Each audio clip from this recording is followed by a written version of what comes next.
Hi student, நம்ம bridge course day 4ல இருக்கோம். Day 4 long video இருக்கு. நீங்க டீடைலா கண்டிப்பா பார்க்கணும். இது ஷார்ட்டா நம்ம பார்க்கறோம். என்னது டாபிக் வந்து பாலினாமியல். பாலினாமியல் எப்படி இருக்கும்? 3x² plus 5x plus constant term. இந்த மாதிரி இருக்கும். இது பேர் வேரியபிள் சொல்லுவோம். இது பேர் கோஎஃபிஷியன்ட். வேரியபிள் பக்கத்துல இருந்தா அது கோஎஃபிஷியன்ட். தனியா வேரியபிளே இல்லாம தனியா ஒரு டேர்ம் இருக்குன்னா அது பேரு கான்ஸ்டன்ட். ஓகே, இதுல நம்ம டேர்ம்ஸ் பார்க்கறோம். டேர்ம்ஸ் ஆஃப் பாலினாமியல் அப்படின்னா இப்ப இதுதான் ஒரு பாலினாமியல்னா இதுல டேர்ம்ஸ்னு சொல்றது இந்த ஒவ்வொன்றையும் நம்ம டேர்ம்ஸ்னு கன்சிடர் பண்ணிக்கிறோம். இது செகண்ட் டேர்ம், இது தேர்ட் டேர்ம். ஓகே, இந்த மாதிரி கம்பைன்டு இந்த டேர்ம்ஸ் எல்லாம் சேர்ந்து நம்ம ஆட் சப்ராக்ஷன் போட்டோம்னா அது பேர் தான் பாலினாமியல். நெக்ஸ்ட் பார்க்கறது டிகிரி. நம்ம இந்த ஈக்குவேஷனை எடுத்துக்கலாம்.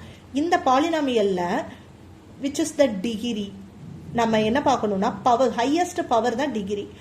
இந்த டேர்ம்ல பவர் என்ன இருக்கு? 2. இந்த டேர்ம்ல பவர் என்ன இருக்கு? ஒண்ணுமே இல்லைன்னா இங்க 1 இருக்குன்னு அர்த்தம். இந்த டேர்ம்ல வேரியபிளே இல்லை, ஸோ இதுல ஒண்ணுமே இல்லை, 0. அப்ப 2 1. அப்ப 2 பிகஸ்டா 1 பிகஸ்டா 2. அப்ப degree of this given polynomial is 2. இப்படிதான் நம்ம ஃபைண்ட் அவுட் பண்ணணும். இப்ப டைப்ஸ் ஆஃப் பாலினாமியல் இருக்கு. 1 மோனோமியல், பைனாமியல் and trinomial. மோனோமியல்னா ஒரே ஒரு டேர்ம் தான் இருக்கணும், அதுதான் monomial. Example 2x. This is one of the example for monomial. Next binomialனா 2 terms இருக்கலாம். அப்ப என்ன எழுதலாம்? 3x plus 5. This is the binomial. Trinomialனா எப்படி இருக்கணும்? 3 terms இருக்கணும். 5x plus 5x square plus 5. 1 term, 2 term, 3 term. இந்த மாதிரி இருந்தா இது பேரு trinomial. ஓகே, இதுதான் நம்ம பாலினாமியல்ல இருக்க பேசிக் கான்செப்ட்.